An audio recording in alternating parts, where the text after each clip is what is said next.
Thank you for choosing Robot-Coupe. This is a training video explaining the essential steps for the use of the R-VAC kit of your cutter mixers. This video is suitable for R8 to R20 and for Blixer 8 to Blixer 20, only for cutters. Install the R-VAC on the lid.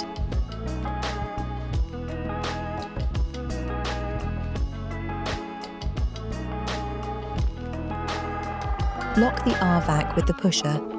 Check the locker. Close the lid.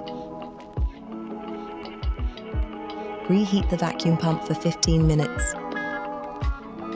Make sure the oil level is always between the two lines. Plug the air tube to the R-VAC. Plug the air tube to the pump.